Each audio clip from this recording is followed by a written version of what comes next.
اعوذ باللہ من الشیطان الرجیم بسم اللہ الرحمن الرحیم الصلاۃ والسلام علیکہ یا سیدی یا رسول اللہ وعلی آلکہ واصحابکہ یا سیدی یا حبیب اللہ۔ ناظرین محترم، السلام علیکم ورحمۃ اللہ وبرکاتہ۔ آپ دیکھ رہے ہیں پبلک آئی نیوز، پروگرام اصلاح معاشرہ کے ساتھ میں ہوں آپ کا میزبان محمد تنویر قاسمی۔ ناظرین محترم، پروگرام اصلاح معاشرہ میں آج کا ہمارا عنوان ہے عظمت اہل بیت، محبت اہل بیت، اور اس خوبصورت عنوان پر ہمارے ساتھ گفتگو فرمانے کے لیے تشریف فرما ہیں ممتاز عالم دین، عظیم مذہبی اسکالر حضرت علامہ مولانا مفتی محمد مشتاق شاہین قادری اتاری صاحب، اور آپ کے ساتھ ساتھ تشریف فرما ہیں عظیم مداح رسول، پیکر اخلاص و محبت برادر محترم جناب چودھری احسن مجید صاحب۔ میں اپنے دونوں مہمانوں کو اپنی جانب سے، پبلک آئی نیوز کی پوری ٹیم کی جانب سے خوش آمدید کہوں گا۔ ہم آپ کے مشکور و ممنون ہیں کہ آپ یہاں تشریف لائے، آپ نے اپنا قیمتی وقت نکالا۔ اللہ رب العزت آپ کو اس کا بہتر اجر و ثواب عطا فرمائے۔ ناظرین محترم، آج کا ہمارا عنوان بڑا اہم اور خوبصورت عنوان ہے۔ اس کائنات میں اللہ رب العزت نے جن نفوس قدسیہ کو عزتوں اور عظمتوں سے نوازا ہے، ان میں سے میرے پاک نبی کا خاندان اہل بیت ہے کہ جس کو اللہ رب العزت نے بے شمار عزتوں اور عظمتوں سے نوازا ہے۔ ہر کوئی اپنے خاندان کی تعریف کرتا ہے، لیکن خاندان اہل بیت وہ خاندان ہے کہ جس کی عظمت خود خالق بیان کر رہا ہے۔ خالق کائنات نے اپنے محبوب کے قلب اطہر پر نازل ہونے والی کتاب قرآن پاک میں ارشاد فرمایا کہ محبوب آپ فرما دیجئے کہ میں تمہارا نبی تم سے ایک مطالبہ کر رہا ہوں کہ الا المودۃ فی القربا، تم نے ان سیدوں سے پیار کرنا ہے جن کی رگوں میں میرا خون گردش کر رہا ہے۔ تو ناظرین محترم، محبت اہل بیت ایمان ہے، اس کے بغیر ایمان کا مکمل ہونا غیر ممکن ہے، اور آج یہ موضوع رکھنے کا مقصد بھی یہی تھا کہ ہمارے دلوں میں محبت اہل بیت اجاگر ہو۔ اللہ رب العزت ہمارے سینوں کو محبت اہل بیت سے منور اور روشن فرمائے۔ ان کے گھر میں بے اجازت جبریل بھی آتے نہیں، ان کے گھر میں بے اجازت جبریل بھی آتے نہیں، قدر والے جانتے ہیں قدر و شان اہل بیت۔ ناظرین محترم، آغاز کرتے ہیں پروگرام کا حمد باری تعالیٰ سے، اور آج کے ہمارے مہمان جناب محترم چودھری احسن مجید صاحب، آپ سے درخواست گزار ہوں کہ آپ حمد باری تعالیٰ سے ہمارے اس پروگرام کا آغاز فرمائیں۔ بسم اللہ۔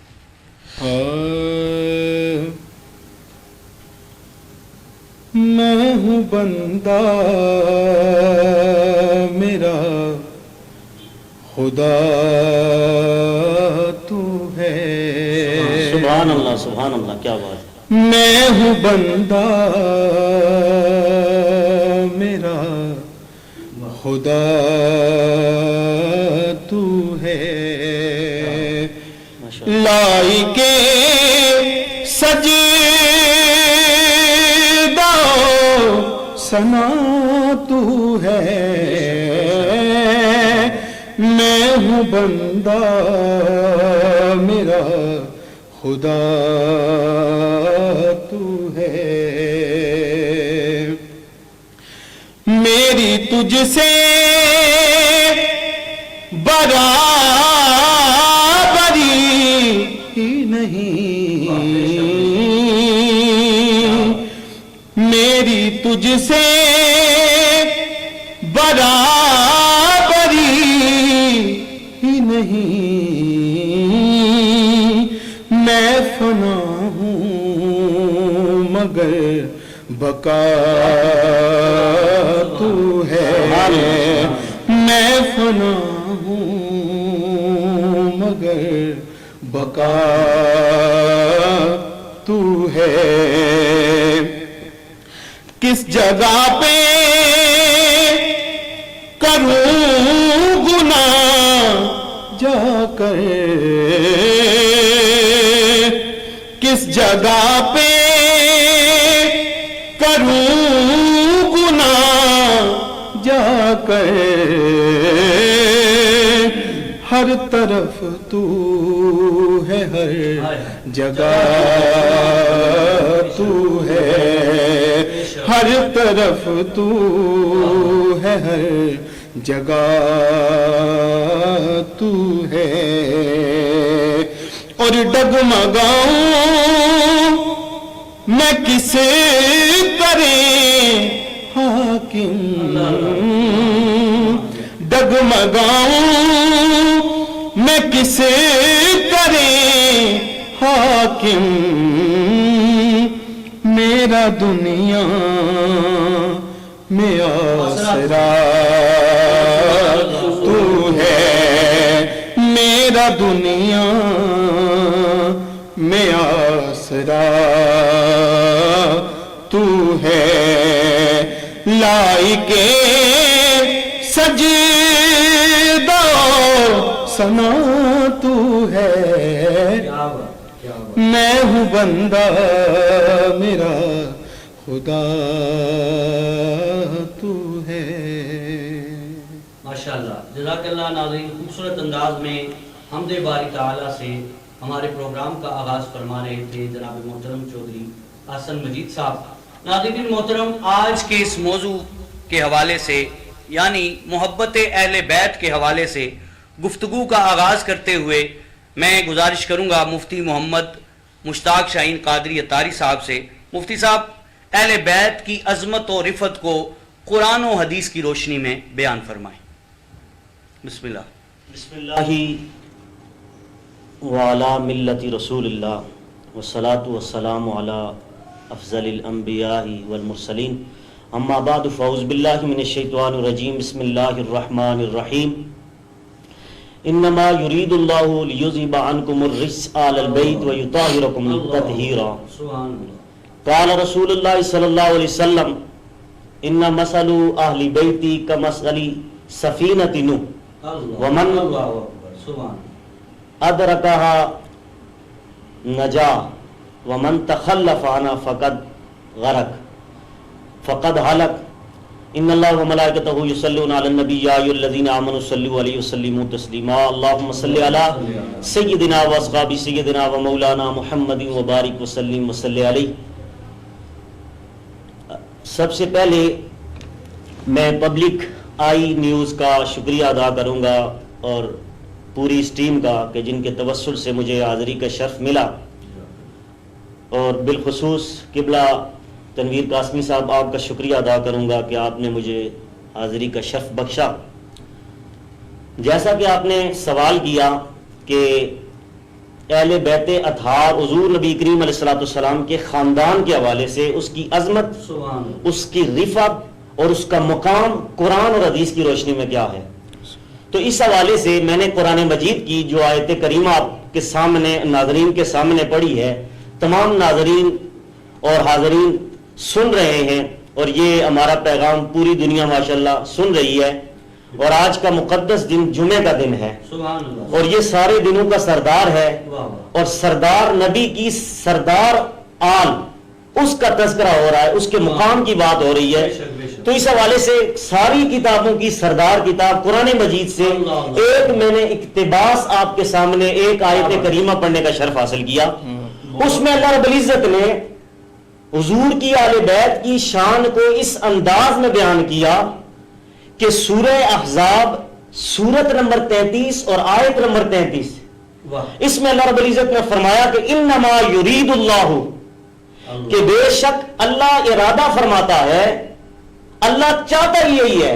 انما یہ کلمہ حصر ہے، اور کلمہ حصر قبلہ تنویر قاسمی صاحب وہاں قرآن مجید کے اندر استعمال ہوتا ہے کہ جہاں پر اللہ رب العزت احصار ایک دائرہ پھیر دیتا ہے، اللہ فرماتا ہے کہ میں نے یہ کلمہ حصر لگایا اس لیے ہے کہ جو میں شان اپنے نبی کی اہل بیت کو بیان کر رہا ہوں، اس کی یہ شان ہے کہ میں نے یہ احصار لگا دیا، یہ دائرہ لگا دیا کہ انما یرید اللہ لیذہب عنکم الرجس اہل البیت ویطہرکم تطہیرا۔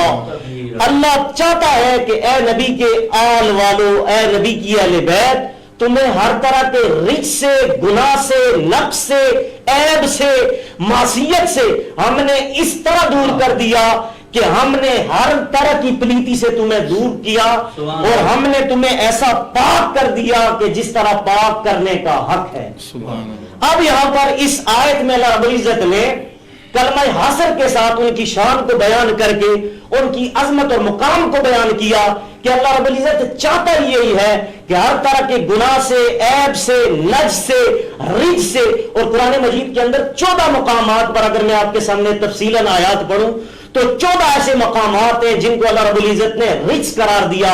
شراب کو رجس قرار دیا، جوئے کو رجس قرار دیا، عقائد باطلہ کو رجس قرار دیا اور جہنم کو رجس قرار دیا، نجاست غلیظہ کو، نجاست خفیفہ کو، یہ ساری چیزیں رجس قرار دی. اور اسی طرح سود کو رجس قرار دیا اور پلیتی کو رجس قرار دیا. تو 14 مقامات اللہ رب العزت نے قرآن میں بیان کیے اور حدیث میں تو کثیر ایسی جگہ ہے جہاں پر علیکم الرجس کا لفظ موجود ہے، وہاں رجس کا اطلاق کیا گیا.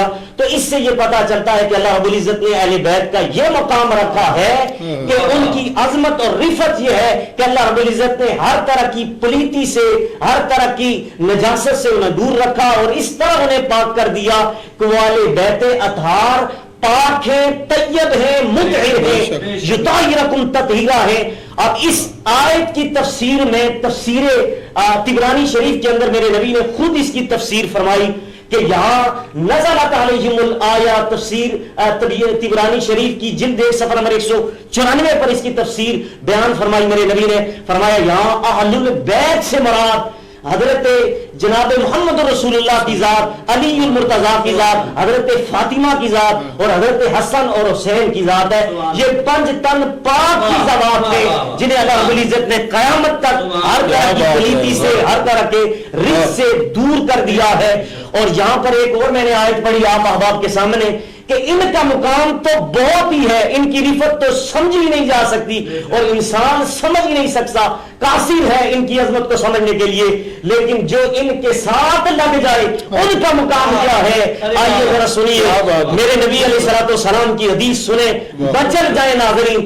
یہ حدیث قیامت تک میرے نبی علیہ الصلوۃ والسلام کی آل بیت سے محبت کرنے والوں کے لیے ذریعہ نجات ہے.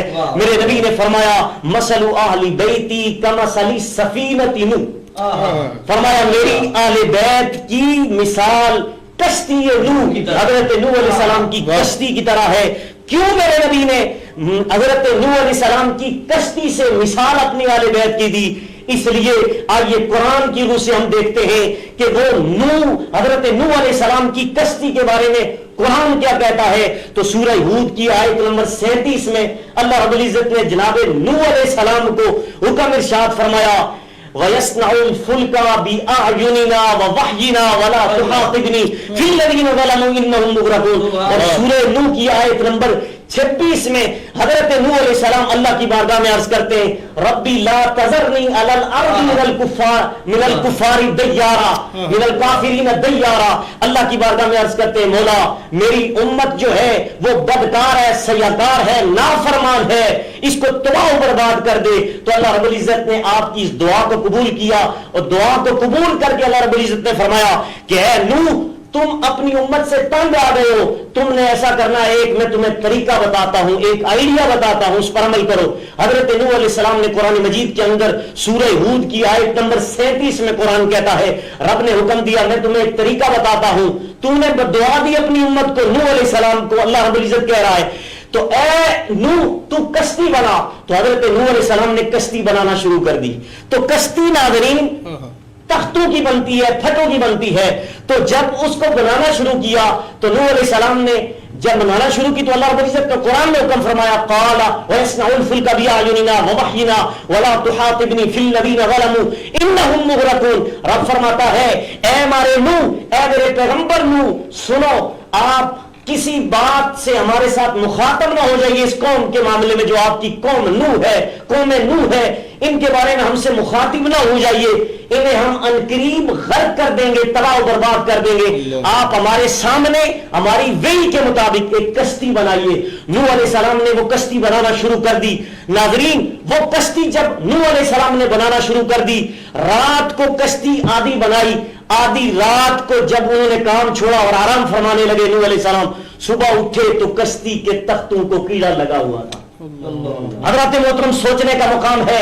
میں بتانا چاہتا ہوں کہ کشتی نوح کے ساتھ میرے نبی نے تشبیہ کیوں دی کہ جو اس کشتی پر بیٹھے گا وہ نجات پا جائے گا اور جو اس کو چھوڑ دے گا ترک کر دے گا وہ غرق ہو جائے گا, وہ ڈوب جائے گا.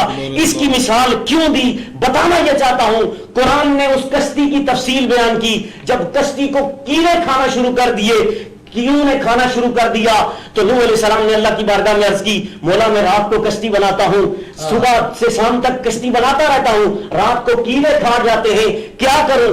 رب نے کہا حضور کی امت کے اکابرین کے نام اس کشتی پر لکھ دو, اس کو کیڑے نہیں کھائیں گے. حضرات محترم سوچنے کی بات ہے, وہ اکابرین کون سے تھے کہ جن کے نام اس تختی پر اور ان تختوں پر لکھے گئے, کشتی کے مٹیریل پر لکھے گئے. تو کشتی کو کیڑوں نے کھانا چھوڑ دیا. اگر کیڑے کھا جائیں گے تو کشتی ڈوب جاتی.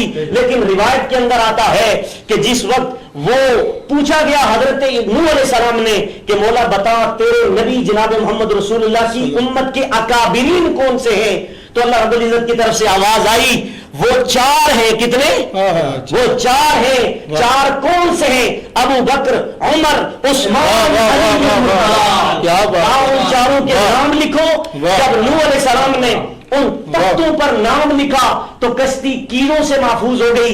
ہم یہی بتانا چاہتے ہیں, یہ چاروں خلفاء وہ ہیں.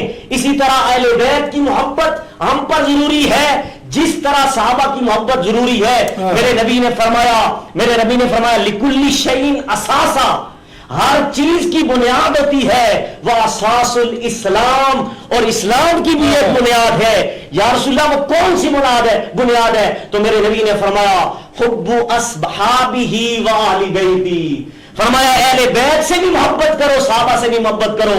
تو میں ان لوگوں کو بتانا چاہتا ہوں آج اس پبلک آئی نیوز کے ذریعے میں تمام امت کو بتانا چاہتا ہوں, پوری دنیا کے ہاں یہ پروگرام دیکھا جا رہا ہے کہ جو لوگ صحابہ اہل بیت کی محبت کا دعویٰ کرتے ہیں اور صحابہ کرام سے بغض رکھتے ہیں, بتانا چاہتا ہوں کہ ان کی کشتی ڈوبنے والی ہے, وہ ڈوب رہے ہیں. اگر اپنی کشتی کو بچانا چاہتے ہو تو میں تمہیں بتانا چاہتا ہوں اہل بیت کی محبت کے ساتھ صحابہ کی محبت کا بھی جو تم نے دعویٰ کرنا ہوگا, صحابہ سے بھی محبت کرنی ہوگی, تبھی تم اپنی کشتی کو بچا سکو گے. کیونکہ کشتی چلتی ہے روشنی کے ذریعے, اور میرے نبی کے صحابہ وہ ہیں کہ مشکات شریف کے سفر میں 196 حدیث اقتدیتم.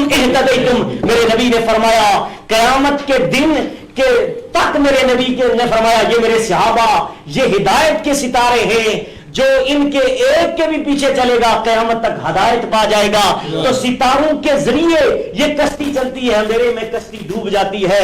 حضرات محترم اس کی بڑی تفصیلات ہیں لیکن وقت مختصر ہے, اس لیے میں نے چند باتیں آپ کے سامنے بیان کر دی. ناظرین محترم خوبصورت اور تفصیل کے ساتھ اور بڑا ہی خوبصورت ایک جو ہے وہ سلسلہ کے ساتھ میں حضور کی اہل بیت کا بھی ذکر ہوا, حضور کے صحاب کا بھی ذکر ہوا اور ہمارے علم میں بہت زیادہ اضافہ ہوا. اللہ کریم علامہ صاحب آپ کی عمر میں علم میں مزید برکتیں عطا فرمائے. ناظرین محترم اب بڑھتے ہیں اپنے دوسرے مہمان ثنا خان کی جانب. میں گزارش کروں گا چودھری احسن مجید صاحب سے کہ حضور کی بارگاہ میں ایک خوبصورت سا کلام آپ پیش فرمائیں. جناب محترم چودھری احسن مجید صاحب. کوئی نبی نہیں ہے, بے شک کوئی نبی نہیں ہے میرے مصطفیٰ کے بعد, کوئی نبی نہیں ہے میرے مصطفیٰ کے بعد, شیر خدا نہیں ہے علی مرتضیٰ کے بعد, شیر خدا نہیں ہے. اور نہ ہے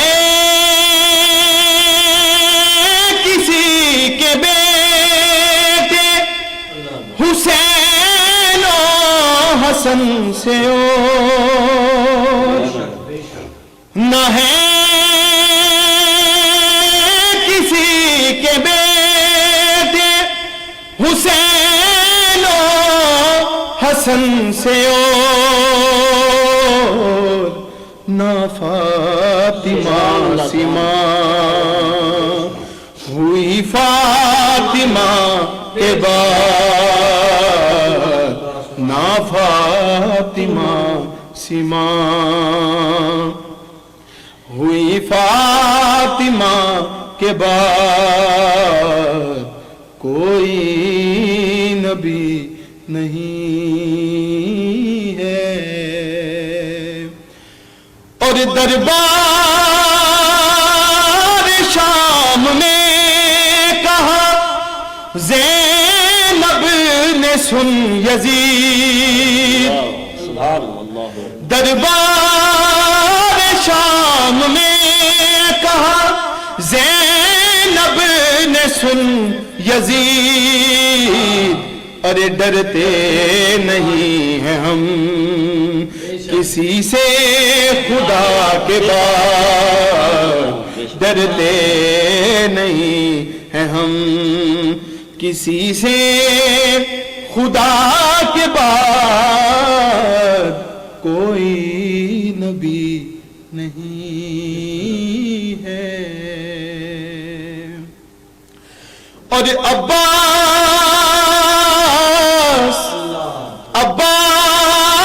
تیرے نام کو میں اپنے خون سے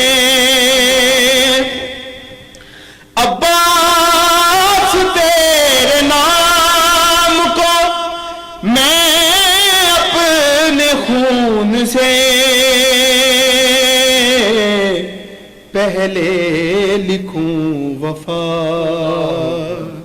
پہلے لکھوں وفا یا لکھوں وفا کے بعد کوئی نبی نہیں ہے میرے مصطفیٰ کے بعد شیر خدا نہیں ہے علی مرتضیٰ کے بعد کوئی نبی نہیں ہے ماشاءاللہ چودھری صاحب خوبصورت کلام اور خوبصورت آپ کا انداز اللہ کریم مزید اس میں برکتیں عطا فرمائے دربار شام زینب نے سنی یزید ڈرتے نہیں ہم کسی سے خدا کے بعد تو میرے ذہن میں یہ مصرع آپ کا سن کے چند مصرے آ گئے آنکھ سوتی ہے ہمارے دل کبھی سوتے نہیں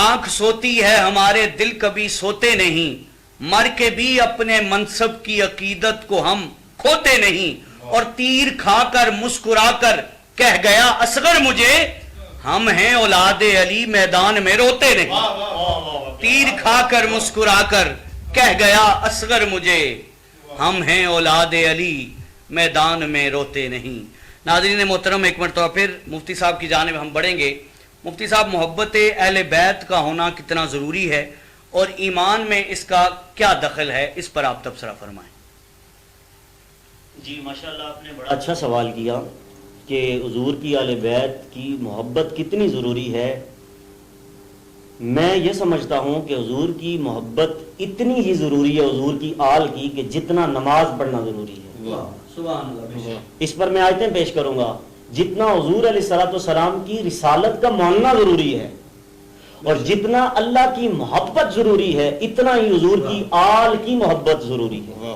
اور اسی طرح جس طرح قربانی واجب ہے ہم پر اسی طرح حضور کی آل کی محبت ہم پر واجب ہے اور اسی طرح جس طرح مرنا اور جینا اللہ کی رضا کے لیے ہے اسی طرح حضور کی آل بیت کی محبت ہم پر ضروری ہے اس پر میں آپ احباب کے سامنے تمام ناظرین بھی سن رہے ہیں قرآن مجید کی سورہ شورا اس کی آیت نمبر 23 جو ہے اس میں اللہ رب العزت حضور کی آل کی محبت کو اس انداز میں بیان کرتا ہے کہ اللہ رب العزت ارشاد فرماتا ہے قُلْ لَا أَسْأَلُكُمْ عَلَيْهِ أَجْرًا إِلَّا الْمَوَدَّةَ فِي الْقُرْبَى اب دیکھیں 1.25 لاکھ انبیاء کرام نے تبلیغ کی توحید کو بیان کیا لیکن اس کا اجر نہیں طلب کیا. ہر نبی نے کہا قل لا اسألکم علیہ اجرا ان اجری الا علی اللہ, کہ ہم اجر اللہ سے طلب کرتے ہیں, اللہ کی جو مرضی سے ہمیں اجر دے. لیکن میرے نبی کی واحد ذات ہے کہ میرے نبی نے 40 سال جو تبلیغ کی اس میں میرے نبی نے پتھر کھائے, میرے نبی کا دانت مبارک شہید ہوا. مفتی صاحب جیسے اکثر علماء کرام یہ حدیث مبارکہ ہم نے سنی بھی ہے کہ سرکار نے فرمایا مجھ پر سب سے زیادہ جو ہے وہ تکلیفیں آئیں. وہی نا میں بتا رہا ہوں, وہ سب سے زیادہ وہ بخاری کے اندر حدیث پاک موجود ہے, یعنی کہ بخاری کی جلد 1 صفحہ نمبر 196 پر حدیث پاک موجود ہے. حضور نے فرمایا اشد البلاء علی الناس, اے میرے نبی نے خود فرمایا صحابہ فرماؤ بتاؤ تم کہ سب سے زیادہ مصیبتیں کس پر اتری ہیں. تو میرے نبی کے صحابہ نے فرمایا یا رسول اللہ آپ خود بیان فرمائے. تو میرے نبی نے فرمایا سب سے زیادہ مصیبتیں اللہ رب العزت نے مجھ پر نازل فرمائی. فرمایا اس کے بعد الانبیاء, اس کے بعد انبیاء پر, اور پھر انبیاء کے بعد میرے نبی نے فرمایا والعلماء, میری امت کے علماء پر مصیبتیں ہیں. تو اس سے بھی یہ پتا چلتا ہے کہ طائف کے میدان میں وہ منظر بھی ہمیں یاد آتا ہے کہ جس وقت 2 لوڈوں نے میرے نبی, جب سردار بڑے بڑے سردار تھے ان کو کلمہ پڑھانے کے لیے چلے گئے, اور وہاں جب واپسی پہ ان لوگوں نے میرے نبی کی توہین کی اور میری نبی کی دعوت کو قبول نہیں کیا ان سرداروں نے, اور یہاں تک کہ میرے نبی نے انہیں فرمایا کہ تم نے میری قوم کو نہیں بتانا کہ تمہارا نبی آیا تھا میرے پاس اور میں نے تمہاری بات, اس نبی کی بات کو سنا نہیں ہے. یہ نہیں, میرے نبی نے منع فرمایا. لیکن راستے میں ان طائف کے بازاروں میں سے میرے نبی گزر رہے تھے, تو وہ وقت مجھے ابھی تک جب میں وہ یہ حدیث پڑھتا ہوں تو یقین کریں پتا چلتا ہے کہ میرے نبی نے کتنے دکھ سے اس امت کے لیے اور کتنے زخم برداشت کیے ہیں, کتنی مصیبتیں برداشت کی, کہ ایک لونڈا پتھر اٹھا کر میرے نبی کے پاؤں مبارک پر مارتا. میرے نبی جب اس پاؤں کو اوپر کرتے تو دوسرا آ کر دوسرا جو لونڈا ہوتا وہ اٹھا کر پتھر دوسرے پاؤں پر مارتا. تو اس وقت کیا کیفیت تھی کہ میرے نبی کے پاؤں مبارک سے خون بہنا شروع ہو گیا تھا. اور اس سے یہ بھی پتا چلا کہ میرے نبی نے فرمایا کہ میں نے تمہیں اتنی بڑی مصیبتیں دے کر تمہیں دین بتایا, تم کافر تھے میں نے تمہیں مسلمان بتایا, تم جہنمی تھے میں نے تمہیں جنتی بنایا, لیکن اس بات پر تم سے کوئی ریٹرن, کوئی بدلہ نہیں طلب کرتا. ہاں ایک بات طلب کرتا ہوں, ایک مطالبہ کرتا ہوں, لا اسألکم علیہ اجرا الا المودۃ فی القربى, میری آل بیت سے محبت نہیں بلکہ مودت کرنا. اب محبت کیا ہے اور مودت کیا ہے, اس پہ محبت چودھری صاحب یہ بڑی خاص بات ہے, محبت اور مودت میں فرق کیا, یہ بڑی خاص بات ہے. بسم اللہ اس پہ ضرور یہ سن لیجئے. آپ نے بڑا ہی اچھا تنویر قاسمی صاحب آپ نے توجہ دلائی تاکہ اس ہمارے اس پروگرام کے ذریعے یہ پوری امت تک یہ میسج چلائے کہ محبت میں اور مودت میں فرق کیا ہے. تو سن لیجئے امام فخر الدین رازی علیہ رحمہ نے اپنی تفسیر کبیر کے اندر اس بات کو واضح طور پر جلد 1 صفحہ نمبر 166 پر لکھا کہ حضور کی آل کی مودت اور محبت میں کیا فرق ہے. وہ فرماتے ہیں کہ حضور کی آل سے محبت کا تقاضا نہیں ہے بلکہ مودت کا تقاضا ہے. فرماتے ہیں محبت وہ ہوتی ہے کہ جب ایک ماں اپنے فوت شدہ بیٹے کو دفنا دیتی ہے لیکن دفنا کر جب واپس پلٹتی ہے قبر سے تو وہ اپنی جان نہیں دیتی بلکہ اسے صبر آ جاتا ہے. لیکن یہ ہے محبت کی انتہا کہ زندگی پھر بھی بچ گئی ماں کی, بیٹا دفن ہو گیا, قتل ہو گیا, قبر میں چلا گیا, یہ ہے محبت کی انتہا. لیکن کروڑوں محبتیں سلام کرتی ہیں ماں کی محبت کو, لیکن اس کے باوجود ماں جان نہیں دیتی, واپس پلٹ جاتی ہے, اس کی جان بچ جاتی ہے. لیکن مودت کیا ہے جو حضور کی آل بیت کا تقاضا کر رہی ہے کہ حضور کی آل بیت سے مودت کیجئے.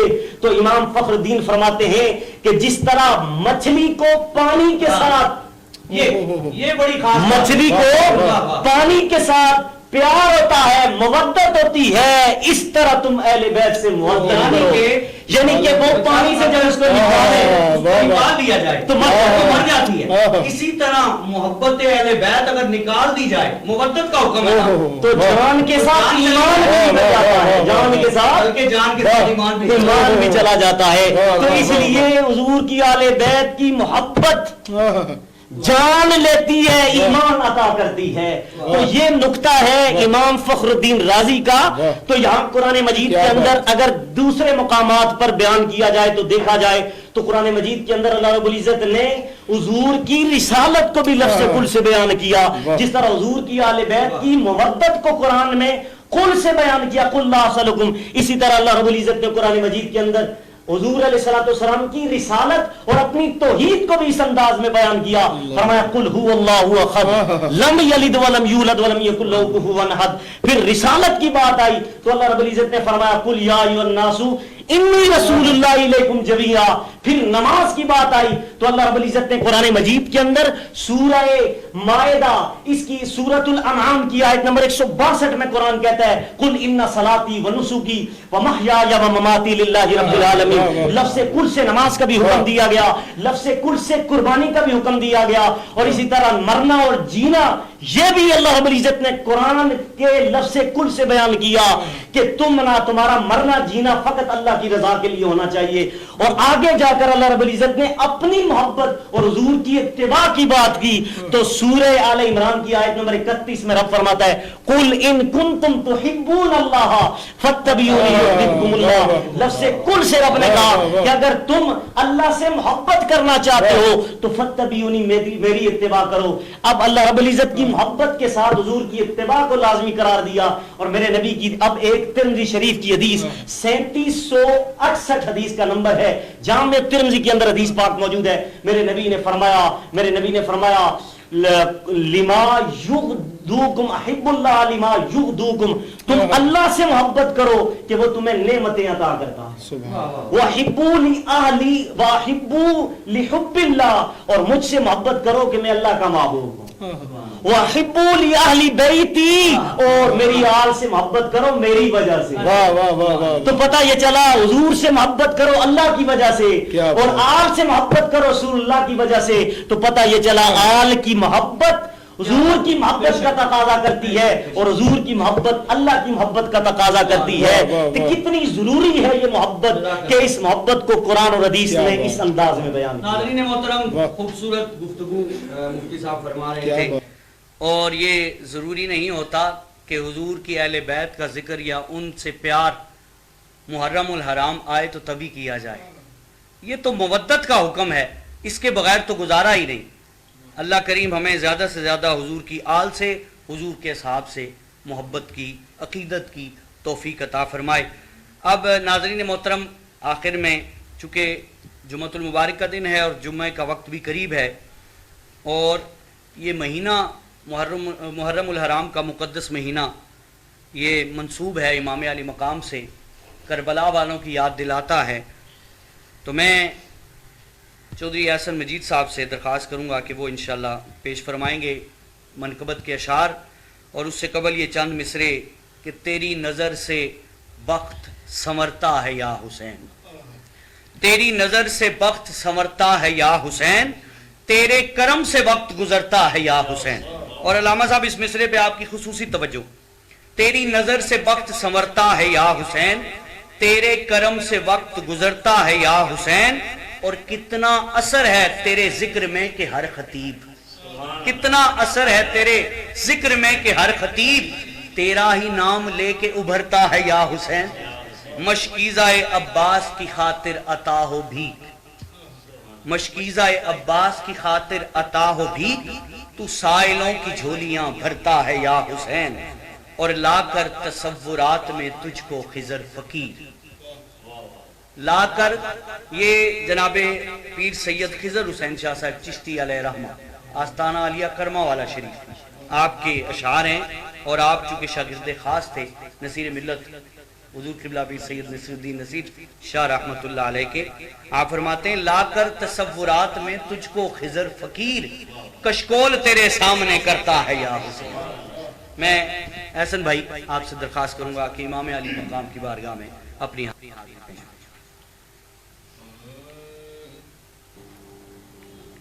تڑپ اٹھتا ہے دل لفظوں میں دہرائی نہیں جاتی. سبحان اللہ، کیا بات ہے. تڑپ اٹھتا ہے دل لفظوں میں دہرائی نہیں جاتی. زباں پر کربلا کی داستاں لائی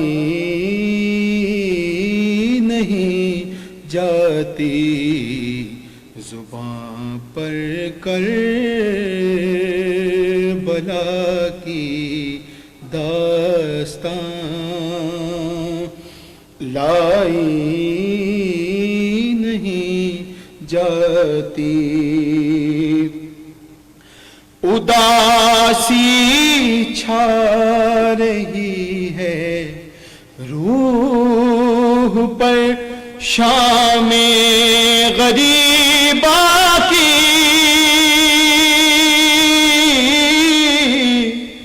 اداسی چھا رہی ہے روح پر شام غریباں کی. طبیعت ہے کہ بہلانے سے بہلائی نہیں جاتی.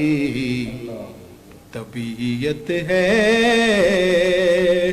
کہ بہلانے سے بہلائی نہیں جاتی. کہا عباس نے افسوس بازو کٹے گئے میرے.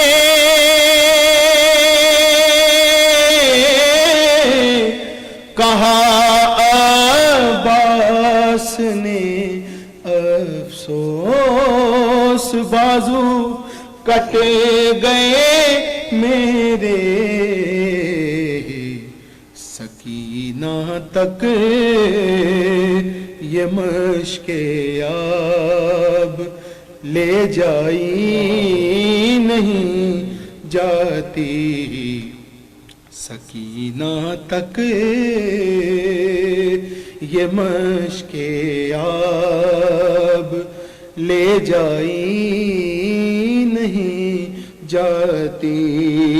نصیر آخر عداوت کے بھی کچھ آداب ہوتے ہیں. نصیر آخر عداوت کے بھی کچھ آداب ہوتے ہیں. کسی بیمار کو زنجیر پہنائی نہیں جاتی.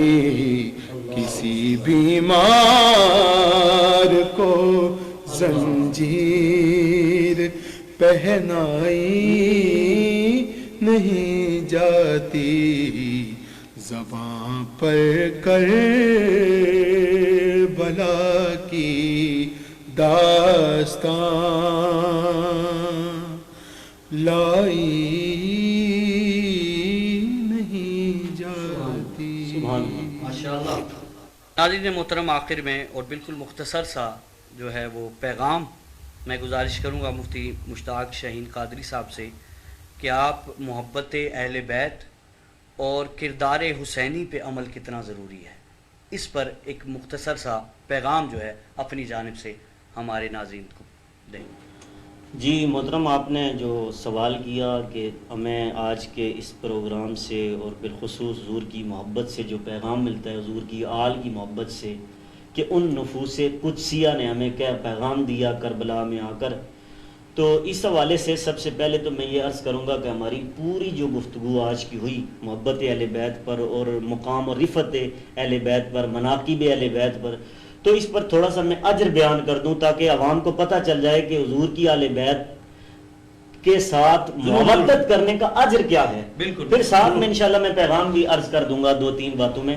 تو سب سے پہلے میں نے جو قرآن مجید کی آیت پڑھی اس کا ربط میں جوڑنے کے لیے تفسیر کبیر کے اندر امام فخر الدین رازی نے جلد 1 صفحہ نمبر 166 پر اسی حدیث کے تحت، اسی آیت کے تحت کل لا اسألکم علیہ اجرا الا المودۃ فی القربى، اس آیت کے تحت ایک حدیث لمبی چوڑی بیان کی کہ میرے نبی نے فرمایا من مات علی حب آل محمد مات شہیدا، جو شخص بھی میری آل بیت کی محبت میں مرے گا وہ شہید کی موت مرے گا.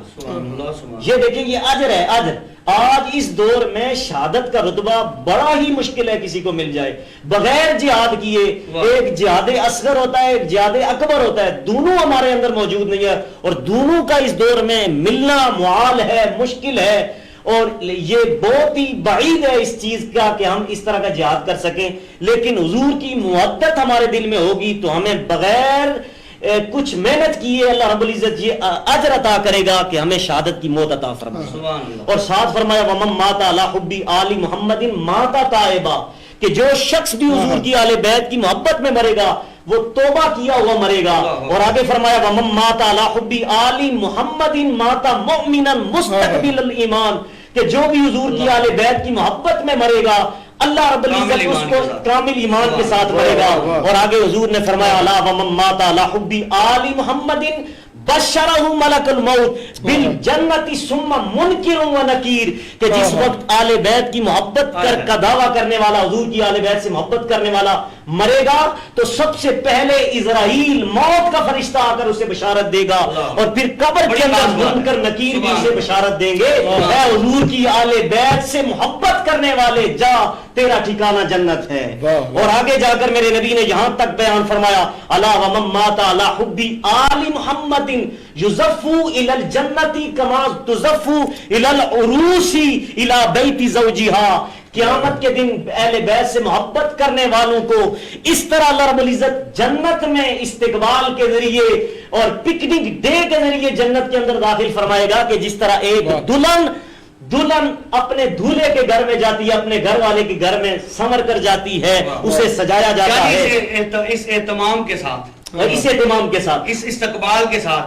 اور بڑے ایک پورے پروٹوکول کے ساتھ، یعنی کہ حضور کی اس اہل بیت سے پیار کرنے والا جنت میں بھی جائے گا تو پروٹوکول سے جائے گا، اس کو وہاں بھی بڑا مقام ہے اور یہاں بھی اس کو مقام ہے. مفتی صاحب آپ کی بات کو یہاں پہ قطع کلام ایک بات میرے ذہن میں آ گئی، جیسے مولا کائنات حضرت مولا علی المرتضیٰ کرم اللہ وجہ الکریم آپ کا فرمان ہے، آپ نے فرمایا کہ ہم سے جو پیار کرتا ہے ہم اسے نہ دنیا میں اور نہ ہی آخرت میں رسوا نہیں ہونے دیتے، اس کو رسوا نہیں ہونے دیتے. تو جیسا آپ فرما رہے ہیں بالکل ویسا ہی میں ابھی آپ سے یہ گزارش کروں گا کہ کردار حسینی پر مختصر سا آپ ہمارے ناظرین کو پیغام دیں کہ محرم الحرام کا بابرکت مہینہ، اس میں کیا کیا زیادہ پڑھنا چاہیے، تلاوت ضروری ہے، درود شریف کا ورد ضروری ہے، ان چیزوں پہ تاکہ زیادہ زور دیا جائے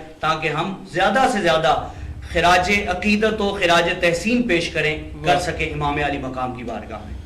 جی آپ نے بڑا اچھا ہی سوال کیا ہے کہ محرم الحرام کے اندر اس امت کو کیا کرنا چاہیے. حضور کی اہل بیت نے تو قربانیاں دی، 72 نفوس قدسیہ نے اپنے تن و من اور جسم کے ٹکڑے کر کے اسلام زندہ باد کے نعرے لگوائے. تو ہمیں کیا کرنا چاہیے، حضور کی اہل بیت کے ساتھ محبت کا دعویٰ کرنے والوں کو کیا کرنا چاہیے. تو اس لیے حضور کی حدیث ہے، میرے نبی نے فرمایا من اکرم المحرم اکرم اللہ فی الجنہ، میرے نبی نے فرمایا یہ محرم الحرام کا جو بندہ اس کی عزت کرے گا، اس مہینے کی تکریم کرے گا، اس عزت کرنے کی وجہ سے اللہ رب العزت اسے جنت میں اعلیٰ مقام عطا فرما دے گا. تو اس مہینے کا مقام یہ ہے کہ یہ وہ مہینہ ہے کہ اگر آپ دیکھیں ذوالحجہ کا مہینہ آخری مہینہ ہے، اسلامی آخری مہینہ ہے، اور محرم الحرام پہلا مہینہ ہے اسلامی. تو یہ محرم الحرام سے جو پہلے والا آخری مہینہ اسلام کا ذوالحجہ کا، اس میں قربانیوں کی ابتدا ہوئی. اللہ رب العزت نے قربانی طلب کی بیٹے کی حضرت ابراہیم علیہ السلام سے, اور انتقام اور اس قربانی کا آغاز اس محرم الحرام میں حضرت امام حسین نے 72 نفوس قدسیہ کو اللہ کی بارگاہ میں انسانی شکل میں جانوں کا نذرانہ پیش کر کے یہ کردار ادا کیا اور یہ سیرت اس امت کو عطا کی کہ اگر حضور کی کے دین کو بچانے کے لیے تم نے اپنی جان نہیں بلکہ اپنی آل کو بھی کٹوانا پڑے تو یہ سودا کم نہیں ہے بلکہ بڑا سودا ہے. اس لیے دین بچانے کے لیے حضرت امام علی مقام نے کربلا کے میدان میں اپنی پوری ذریت کو کٹوا کر اسلام زندہ باد کے نعرے لگوائے. یہی تقاضا کرتا ہے ان کا کردار, ان کی سیرت, کہ دین پر ہر طرح کی آنچ ہم برداشت نہ کر سکیں, چاہے ہماری اپنی جان چلی جائے, ہماری آل کی جان چلی جائے, ذریت کٹ جائے, نسل ختم ہو جائے, لیکن حضور کی دین کے اوپر ذرا بھی آنچ نہ آنی چاہے. اور حضور نے یہاں تک فرمایا, ہم نے یہ سمجھا کہ یہ محرم الحرام کا مہینہ چاول کھانے کا مہینہ ہے, بلکہ میرے نبی نے فرمایا ماہ رمضان کے بعد سب سے افضل روزے جو ہیں وہ اس ماہ محرم کے روزے ہیں. اور یہاں پر میرے نبی نے فرمایا, میرے نبی کی ایک روایت ہے کہ جس نے 10 محرم الحرام, جس شخص نے بھی کسی کو روزہ کھلوایا تو اللہ رب العزت اس کو قیامت کے دن میرے حوض کوثر سے پانی پلائے گا. اور 10 محرم کے دن کسی یتیم کے سر پر میرے نبی نے فرمایا جو بندہ اس محرم الحرام کے اندر کسی کے سر کے اوپر ہاتھ رکھے گا, یتیم کے سر کے اوپر, تو اس کے ہاتھ کے نیچے, ہتھیلی کے نیچے جتنے بال آئیں گے اللہ رب العزت اتنے گناہ معاف فرما دے گا, اتنے درجے بلند فرما دے گا. ماشاءاللہ. ناظرین محترم, اللہ کریم ہمیں اس پر عمل کرنے کی توفیق عطا فرمائے. جمعۃ المبارک کا وقت قریب ہے, اس لیے اپنے میزبان محمد تنویر قاسمی اور پروگرام اصلاح معاشرہ کی پوری ٹیم کو دیجیے اجازت. اگلے جمعۃ المبارک کو نئے مہمانوں اور نئے عنوان کے ساتھ آپ کی خدمت میں حاضر ہوں گے. فی امان اللہ.